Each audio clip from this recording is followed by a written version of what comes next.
Hello book lovers, and welcome back or welcome to Natcat's Bookish Cafe. Today I am here with a non-fiction recommendation video. Alright guys, it is nonfiction November, and while I am not a big nonfiction reader, I do really enjoy reading them. I just never prioritize them. With that being said, I have read a few good nonfiction books over the last couple of years that I would really like to recommend to you guys today. I do want to say that I don't often do reviews for nonfiction. It is not my strong suit. So I apologize if these reviews are very surface level, but you know, I'm just gonna do my best and hopefully you hear about a topic that you are interested in and decide to pick up one of these books. So without further ado, let's go ahead and jump into the one book that I don't own yet. I read this book via audiobook. I absolutely loved it, so hopefully one day I do own it. But that book is going to be The Devil's Highway. This is by Luis Alberto Urrea. I hope I'm pronouncing that last name correctly. This is a story about 26 men who had crossed the border into America and ended up in the desert of Arizona.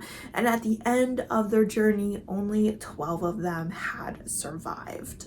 This is one of those non-fiction books that people suggest to fiction readers. The writing was absolutely beautiful, poetic. You really felt like you were reading a fictional story, and at times you really wished you were reading a fictional story because you hated the idea of this happening to real people in the real world. This author did a really great job of kind of discussing a larger issue through a single event that occurred to a small group of people. So it really kind of brought this whole swirling, complicated immigration issue that we have here in the US and kind of almost in a way simplified it and humanized it. I really enjoyed the narration of this story. I really do suggest the audiobook. I myself would definitely love to read it physically again, just because I really like to highlight and annotate my nonfiction books so I can kind of look back on them, and I would really like to do that with this story. Some things that I really liked about this, outside of just the gorgeous writing, is that it really showed us the beginning of the journey all the way to the end of the journey. So we got to watch this whole process starting in the country of Mexico, where you kind of get a little bit of a better idea of why people are coming here. And it is a lot to do with finances, especially people within this group. A lot of them were actually hoping to come only for like a season, get paid and go back home. A lot of them were talking about how they would be able to pay for their kids' school uniforms for the year. They would be able to buy furniture for their wives to put in the home. They could get a new roof. It had a lot to do with the fact that this really dangerous trip would have high financial rewards for them and really ease the financial stress on their family. And to them, this very dangerous journey was worth it. I think the author really wanted to emphasize that people don't just cross the border illegally willy-nilly, okay? Usually they kind of are incredibly desperate. They're at their last straw. This is a last resort situation, and I think there's a lot of people in this country that don't really understand that. They almost feel like people cross the border just to personally piss them off, and I'm like, that's not why they're doing it. No offense, it has nothing to do with you. But I think that the author did a good job of kind of explaining the reasoning for people crossing the border. Then, of course, we have the journey portion. This book, I would say, definitely doesn't smile upon the idea of the coyote. Coyotes are the people that often take people across the border for a pretty hefty sum of money, and they're definitely doing it for financial reasons. Their concerns for the well-being and safety of those that they are helping cross is not really there, and it was definitely the fault of a coyote that so many people ended up passing away during this journey. So we did get to learn a little bit more about the coyote system, so I did enjoy learning about that as well. And then eventually, of course, we get to the actual desert, where we watch the journey, we watch the desperation, we watch the fear that starts to build as they realize that they are not on the path that they're supposed to be, and they really don't know where they're going. They've been relying on this coyote the whole time, and suddenly he doesn't seem to know what's going on. And just the descriptions of like dehydration as these people are slowly starting to die and hallucinate, and they talk a little bit about some of them breaking off from the original group and them just never being found. And it is a very scary and serious situation that these people were in, and I think that the author really did a great job of respectfully handling these people's trauma. Then, of course, the author also talks a little bit about what happens after, like once they get rescued. The fact that they get taken into custody, but not really, because they want to be able to take these immigrants to a hospital without them being in the custody of the United States. So that way the US government is not responsible for paying their medical bills, and just kind of the strain that this puts on hospitals that are along the border. And so I really think that this author did a great job of using this one traumatic, horrifying event to touch on so many issues that are happening along the border. So highly recommend this book, and hope that you guys consider checking it out soon. So the rest of the books I actually own physically, and you know, we'll see them with all my little tabs in them.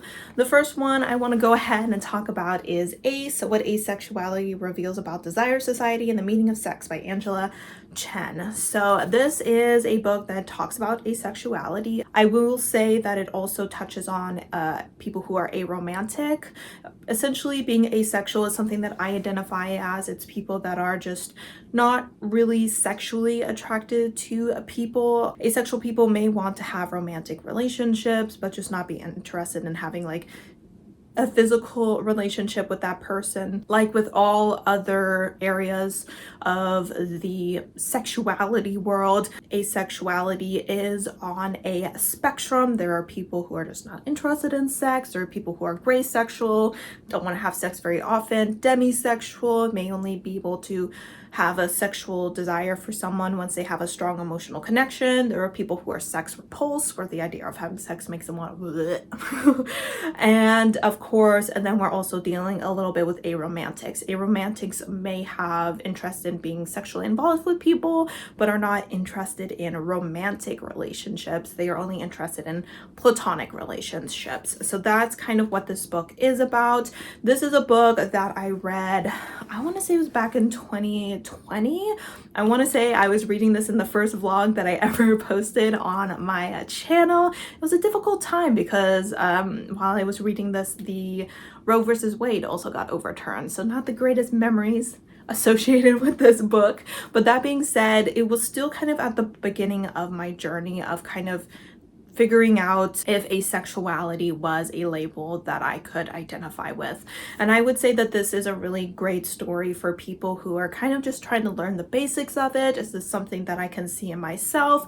Or even if you yourself know you're not asexual, but you would like to learn more about this group of people. I just think that the author does a really great job of walking you through different examples, interviewing different people who are asexual, so you can see different experiences and see if any of them align with your own experiences.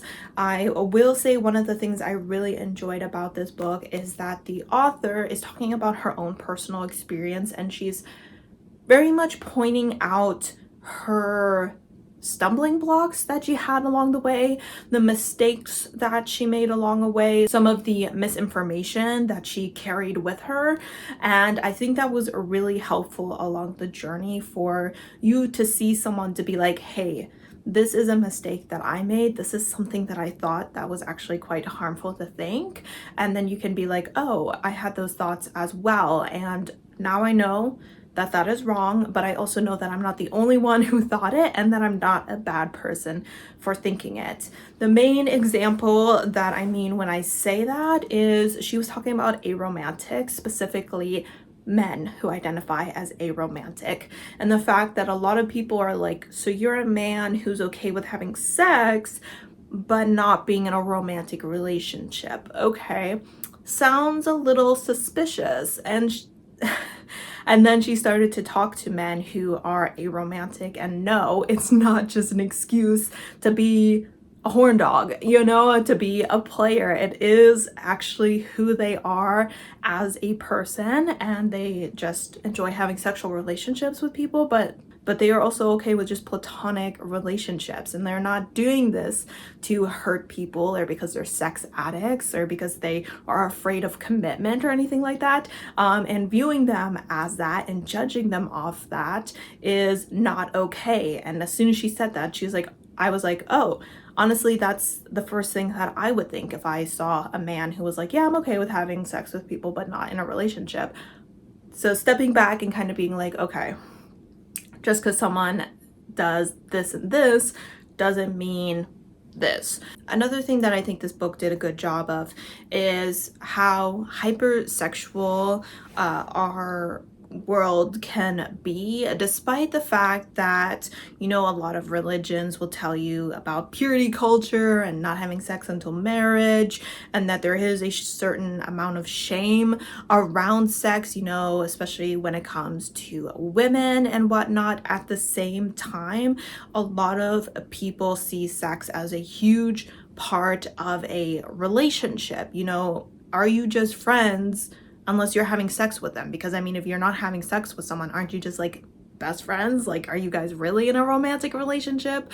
And things like that, and just how uncomfortable that can make asexual people feel and how confused they can feel. I mean, that's something that I struggle with, where I'm like, how would I know if I am in a committed monogamous relationship with someone if we're not doing that thing that everyone says you do with your partner? And I just want to read a quote from the story real quick. I will probably try to read a couple quotes here and there from some of the stories that I've highlighted. It says, if there were no compulsory sexuality, aces would not need a community for support.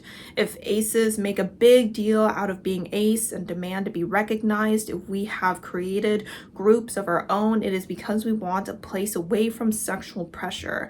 If we fight for visibility and change, it is because we want that pressure to be lifted for others as well. Because one thing she mentioned in the story is like, hey, you don't have to tell people that you're asexual to get them not to have sex with you. You don't have to tell people, oh, sorry, I already have a partner, for them to realize you don't want to have sex with people. You shouldn't always feel like anytime you interact with someone, you need to like send out these strong signals that you're not interested in like a physical relationship. So I think this is a really great book. I know that for a while it was definitely going around. I'm definitely glad about that. I feel like out of all the sexualities, asexuality and aromantic people are kind of still a little bit in the background. They don't pop up too often when it comes to like pride events and things like that.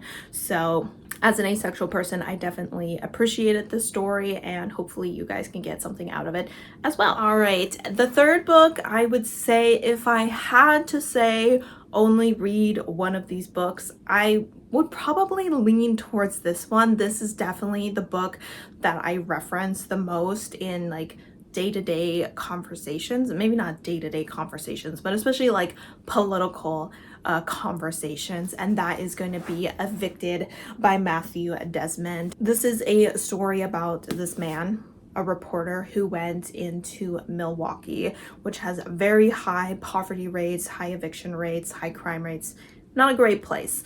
And he spent some time there, probably a few months or so, doing a lot of interviewing, as well as kind of living in these people's shoes and just kind of figuring out what the heck was going on here. And the stories that he has to tell based off what he experienced is really heartbreaking. So in this book, we hear primarily from the point of view of tenants, but we occasionally get some of the landlords as well. Do the landlords come out looking good from this book? No.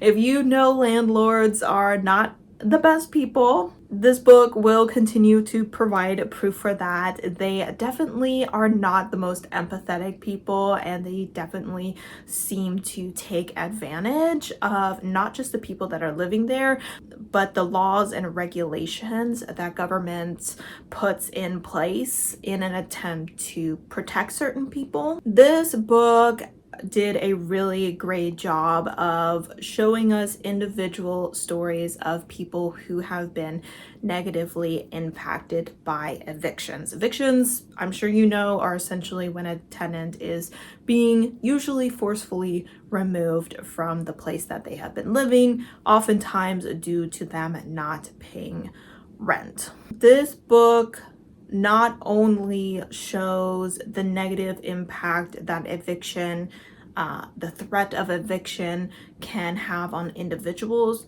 but also communities. One of the points that I remember the most from this book was his talk of the disintegration of communities. He's like, how would people build a community when their neighbors are changing every month because people keep getting evicted and can't afford to live in the same area? Another problem is that a lot of people, when they're financially struggling, go to these lower income neighborhoods because that's all they can afford, and they say, this isn't my neighborhood, I'm gonna get out of here. And so they never put any effort or resources into this community because it's not theirs. And he talks about that these people could live in these communities for years and years, for 50% of their life, but they will always hold this hope, this belief that they will get out of this community, and so they just never seek to build it up. They only seek to escape it. And so these communities are just falling apart around these people, and they see it as not their problem, which is unfortunate because it very much is their problem. So I thought that was a really interesting point that this author made, and it's definitely something that sticks with me. I would also say there's a lot of stories around people that are suffering from drug addiction and how shelter instability has led to more use of drugs, how people who are struggling to find stable housing are just, they're so tired.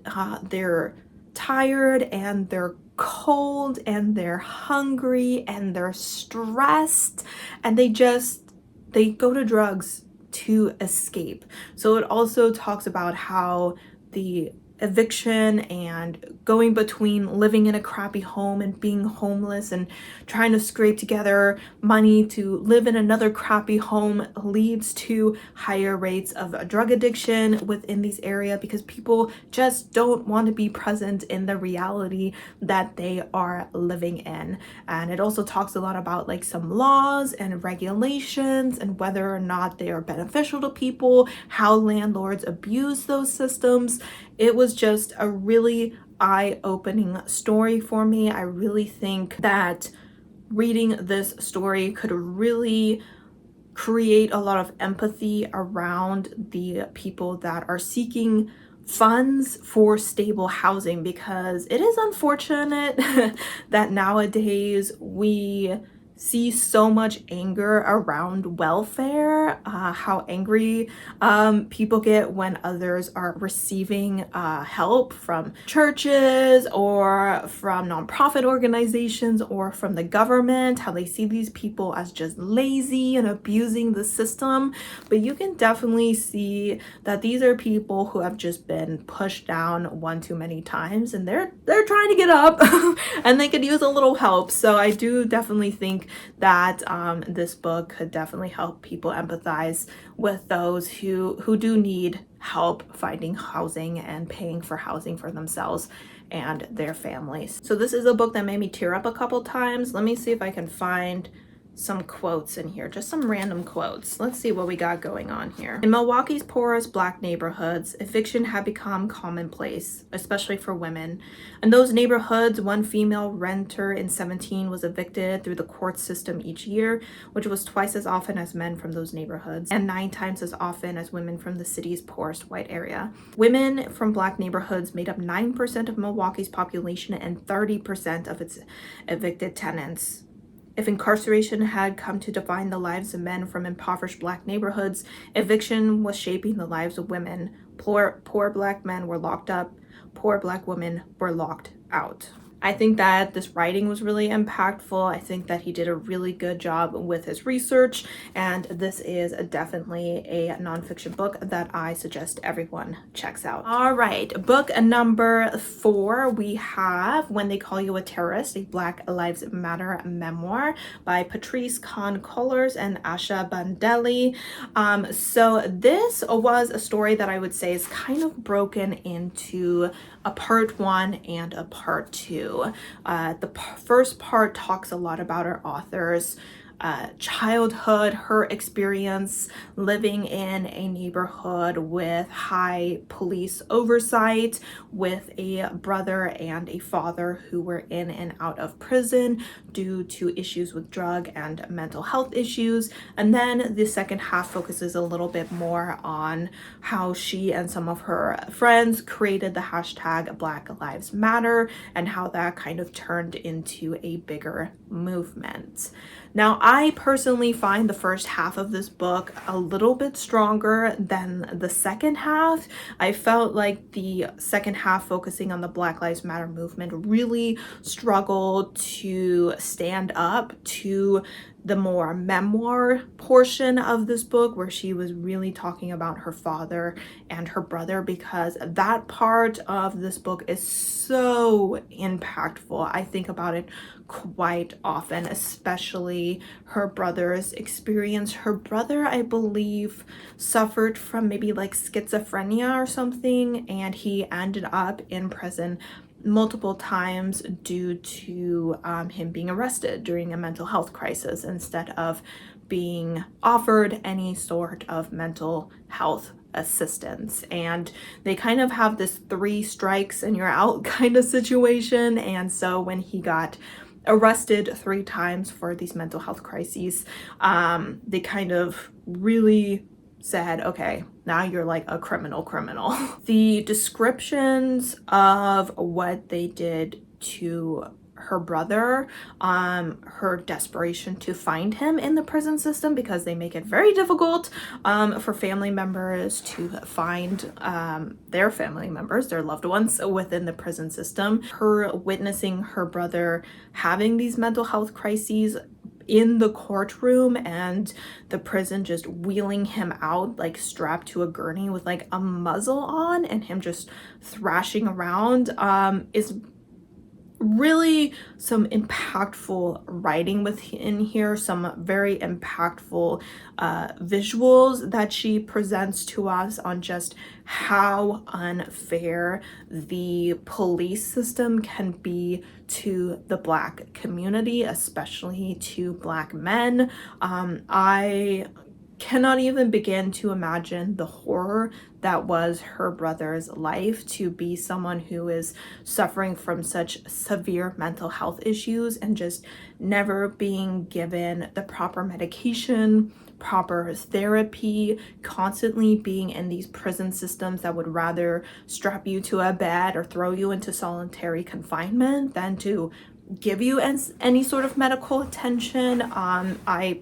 It's probably something that I personally would not be able to survive, and I would not be surprised if there were people that just said that's enough, and decided to end their life because of the experiences they had. And of course, she talked about her father, who was a veteran and due to PTSD turned a lot to drugs, so he was in and out of prison because of that. And her father's story was a great example of how it hurts a family to have their men locked up. He was such a big part of her life, such a big part of his family. He really was almost the glue that brought all the siblings and all the cousins together. He was the peacemaker. He made sure that everyone got along, and when he was in jail, everything kind of fell apart.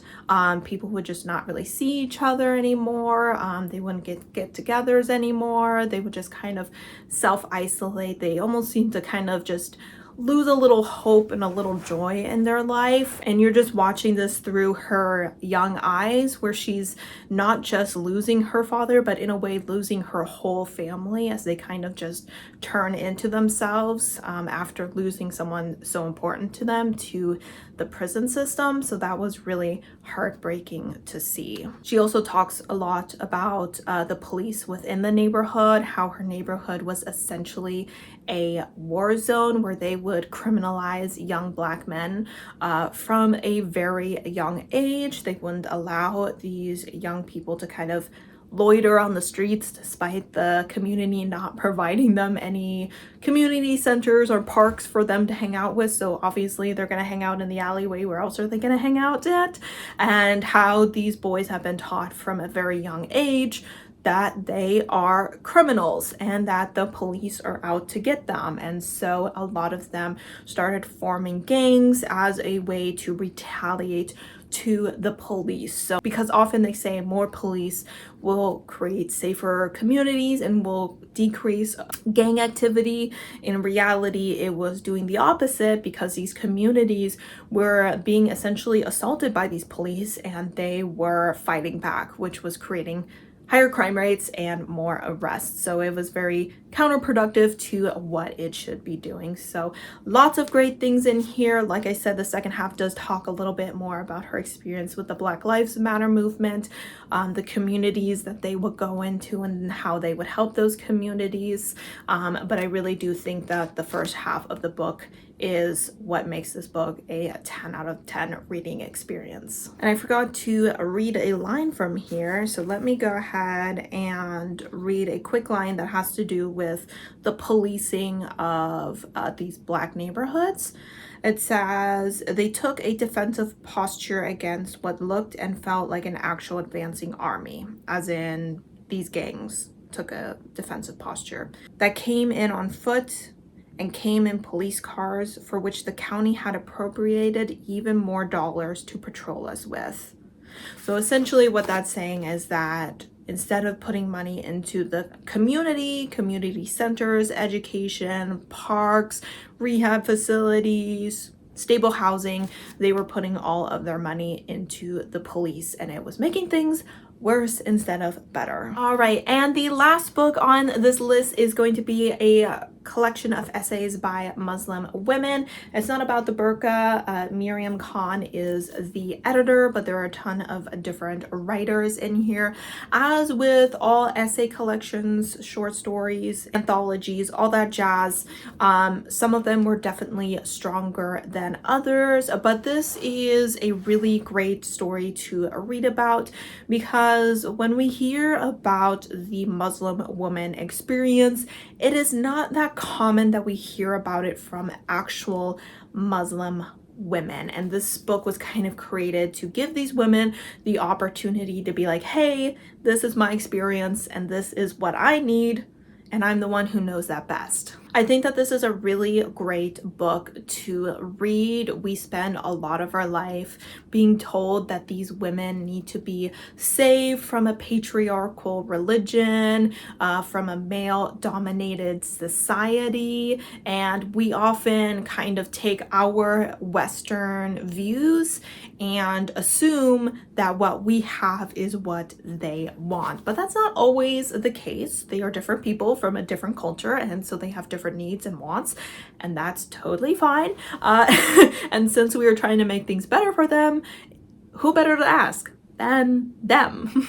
I want to say from what I remember that Not Just a Black Muslim Woman by Rafa Rafiq was, I think, the most impactful story for me, because we are reading from this woman who is essentially the queen of intersectionality. She's Muslim, she's Black, she's a woman, she's just got it going against her.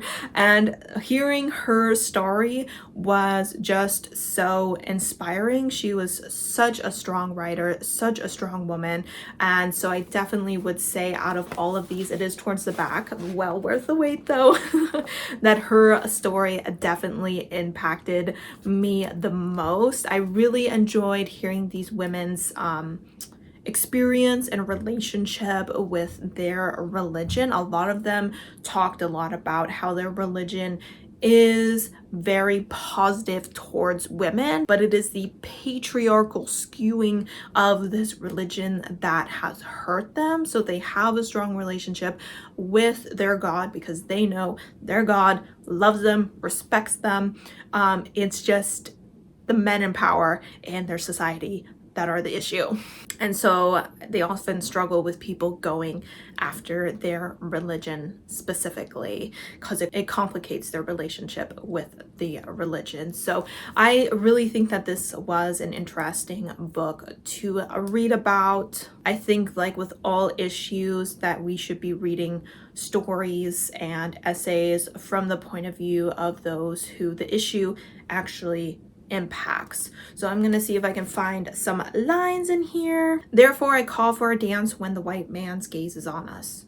A shimmy, an impenitent and defiant shake of the waist, a tectonic shift where we stop apologizing for who we are, where we stop prioritizing the comfort of others, where we stop placating and appeasing and upholding the status quo that strengthens our own shackles. I call for us so much noise making that it is impossible to ignore us. I call for us not to seek to break stereotypes, but to see the magic of our own normal.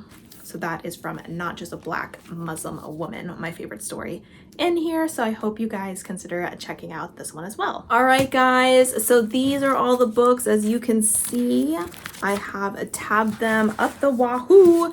And these are all definitely books as well, of course, as The Devil's Highway, that are well worth checking out. I would love to know if you have read any of these and what your thoughts on them were. I would also love to know what nonfiction books you guys are working on, what nonfiction books you guys always love to recommend, because I have definitely been adding a lot of them to my TBR recently, and hopefully I actually get around to reading them. But we will see. I'm definitely still a fiction reader. But that being said, thank you guys as always for supporting my channel by watching my videos, and I hope to see you next time. Bye!